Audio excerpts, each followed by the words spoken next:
Hi friends. நான் எப்பயாச்சும் ஒரு டைம் தான் வீடியோ போடுறேன். சரியாக இருந்தால் கொஞ்சம் பார்த்துங்க, தப்பாக இருந்தாலும் கொஞ்சம் பார்த்துங்க, கொஞ்சம் அட்ஜஸ்ட் பண்ணிங்க. வேறு எதுவும் இல்லை, ஒன்றும் இல்லை. இப்போது அவனா இந்த ஜாதி அந்த ஜாதி அப்படி இப்படின்னு ஏதாவது ஒன்று பேசிகிட்டே இருக்காங்க. இப்போ கோபி சுதாகர் பண்ணதில் என்ன தப்பு இருக்குன்னு தெரியல. அவங்க மற்ற ஜாதிக்காரங்களை பற்றி பேசிட்டாங்க, அதை பண்ணுறாங்க இதை பண்ணுறாங்க. ஒன்றும் இல்லை, அந்த ஜாதிக்காரங்க பண்ணதை இவங்க செஞ்சுருக்காங்க, அதுக்கு ஒரு குற்றம் சொல்லிட்டு இவங்க இந்த மாதிரி சொல்லி எதுக்கு தான் தேவையில்லாமல் ஒன்று பண்ணிட்டு இருக்காங்கன்னு ஒன்றும் புரியல. ஒன்று இந்த சமூகத்தை நீங்களாவது மாற்றணும், இல்லை ரொம்ப மோசமாக ஆகிட்டு இருக்கு. இதை இந்த கவர்மெண்ட்டாவது மாற்றணும். இந்த கவர்மெண்ட்டும் ஒன்றும் பண்ணுறதில்ல. இப்போ நீங்கள் படித்து பெரிய பெரிய இடத்துல இருக்கீங்கள, பெரிய அவங்களும் எதுவும் பண்ணுறதில்ல. இப்போ எதுவுமே பண்ணுறதில்ல. சரி, இவங்களாவது ஏதோ ஒன்று பண்ணுறாங்களேன்னு பண்ணுறாங்கன்னா அதையும் ஏற்றுக்கணும். அதுவும் ஏற்றுக்க மாட்டீங்க. எதுக்கு தான் இந்த வேலை ஒன்றும் புரியல. இப்போ நம்ம எல்லாம் சொல்கிறோம்ல, வேறு ஜாதிக்காரங்க வேறு ஒன்று பண்ணுறாங்க, அவங்க தான் ரொம்ப எடிட் பண்ணுறாங்க, ஒரு மாதிரியாக சண்டை போடுறாங்க, அடிக்கிறாங்க அப்படி இப்படின்னு. ஆனால் அவங்களாம் இப்போ அமைதியாக தான் இருக்காங்களே. மொத்தம் நாங்கள் தான் ஆண்டா ஜாதின்னு சொல்கிறாங்கல்ல. இப்போ அவங்க தான் ரோட்டை மறிக்கிறதும் ஆர்ப்பாட்டம் பண்ணுறதும், நாங்கள் தான் பெரிய ஆளுன்னு காட்டுறதும், எதுக்கு இந்த வேலைன்னே ஒன்றும் புரியல. தயவு செஞ்சு ஒன்று சொல்கிறேன். இப்போ தமிழ்நாடுக்கும் குஜராத்துக்கும் ரொம்ப ரொம்ப டாமினேட் பெரிய விஷயத்தில் போயிட்டுருக்கு. இப்போ நீ பெரியாளா நான் பெரியாளான்ற லெவலில் தயவு செஞ்சு இந்த விஷயத்தெல்லாம் தூக்கி போட்டு படித்து பிஸ்னஸில் ஏதாவது ஒருத்தல உட்காந்து பெரிய லெவலில் ஆகணும். ஆனால் தான் நம்ம தமிழ்நாட்டுக்காரனை கன்ஃபார்ம் மதிப்பாங்க.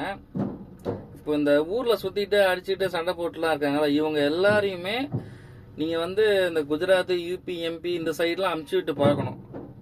அவங்க அப்போ போனதான் அவங்களுக்கே தெரியும் என்ன இடத்துல எதுக்கெல்லாம் நம்மள இன்னும் அடிக்கிறானுங்க, எந்த விஷயத்தெல்லாம் அடிக்க வரானுங்க அப்படின்னு அவங்களுக்கு அப்போதான் தெரியுமே. இந்த ஊர்லயே சும்மா உட்காந்துக்கிட்டு சுத்திக்கிட்டு ஜாலியாக குடிச்சிக்கிட்டு கிடக்கிறவங்கலாம் தான் இந்த மாதிரி சுத்திட்டு கிடக்குறாங்களே. பொழைக்கணும்னு ஊரை விட்டு வெளியே போயிட்டு அங்கே போய் அந்த கஷ்டப்படுற இருக்காங்க இப்போல்ல, அது அப்போதான் அவங்களுக்கு தான் தெரியுமே இந்த வழி என்ன அப்படின்னு. ஓகே, நம்ம ஊருக்காரனா இங்கே இப்படி பண்ணுறானுங்களா அப்படின்னு. ஸோ அதுக்கு தான் சொல்கிறேன், தயவு செஞ்சு இந்த விஷயத்தெல்லாம் தூக்கி போட்டுருங்க. ஜாதி மதம் இதெல்லாம் தூக்கி போட்டுருங்க. இப்போ எல்லாத்தையும் ஜாதிக்கு தூக்கி பிடிச்சிட்டு மதத்தையும் தூக்கி பிடிச்சி நம்ம ஒன்றும் பண்ண போகிறது கிடையாது. தயவு செஞ்சு படித்து பிஸ்னஸ் பண்ணுங்க, பெரிய ஆள் ஆகுங்க, லைஃப்பில் செட்டில் ஆகுங்க. அப்போ தான் நமக்கு ஒரு மரியாதை இருக்கும். கடவுள் கொடுக்கறது தயவு செஞ்சு ஒரே ஒரு லைஃப், சந்தோஷமாக இருங்க. அதை விட்டுட்டு சும்மா அடிச்சுக்கிட்டு சண்டை போட்டுக்கிட்டு நீ பெரிய ஆள் நான் பெரிய ஆள், நீ பெரிய ஆளாக இருந்தாலும் நான் பெரிய இருந்தாலும் எல்லாரும் மண்ணுக்குள்ளே தான் போகிறாங்க. இதெல்லாம் எதுவும் பற்றியும் பேசவே தேவையில்லை. விட்டுடுங்க.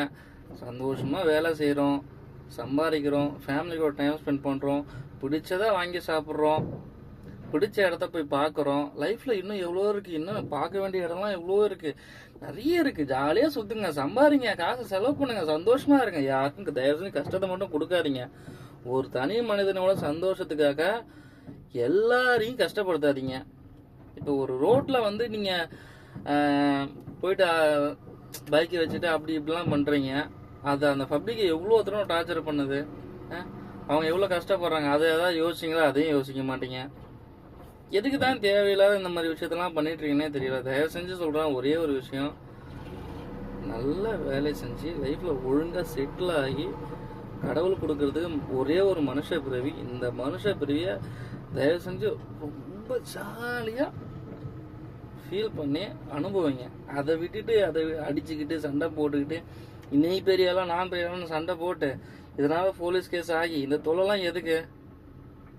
நீங்கிட்ட போங்க, ஜாலியாக என்ஜாய் பண்ணுங்க. அதை விட்டுட்டு இது ஒரு பிரச்சனைன்னு சொல்லிட்டு அடிச்சுக்கிட்டு சண்டை போட்டுக்கிட்டு தயவு செஞ்சு நீங்கள் எப்படியாவது அழிஞ்சு போங்க. இனி வரும் சங்கதிகள் ஜென்ரேஷன்லாம் இதை பார்த்து மாறும்போது தான் இன்னும் மனசு கவலையாக இருக்குது. என்னது இதுக்கு முன்னாடி ஒரு 10 வருஷத்துக்கு முன்னாடி தமிழ்நாடு இந்த மாதிரி சுத்தமாக இல்லை.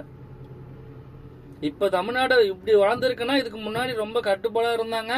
ஜாதி மதம்லாம் தூக்கி போட்டு ஒழுக்கமான இருந்து வேலையை சம்பாரிச்சு சேவ் பண்ணாங்க, லைஃப்பில் ஒழுங்காக செட்டில் ஆனாங்க. அதனால இப்போ தமிழ்நாடு இப்படி இருக்கு. ஆனால் இப்போ இருக்கிறத பார்த்தா இன்னும் 15-20 வருஷம் கழிச்சு தமிழ்நாடு ரொம்ப கேவலமாக ஆகிடும் பொழுது. யூபி எம்பி மூலிமா அந்த மாதிரி ரொம்ப கீழ்மட்ட லெவலுக்கு ஆகிடும் பொழுது தமிழ்நாடும். தயவு செஞ்சு ஒழுங்காக ஒன்று சொல்கிறேன், என் கருத்து என் மனசில் இருக்கிறத சொல்கிறேன். நீங்கள் இருக்கணும் இருக்கக்கூடாது அப்படின்னு நான் சொல்ல விரும்பல. தயவு செஞ்சு மனுஷ பிரியவனே ஒன்றும் சந்தோஷமாக இருங்க, யாருக்கும் கஷ்டத்தை கொடுக்காதீங்க. சரிங்களா? ஓகே, பாய்.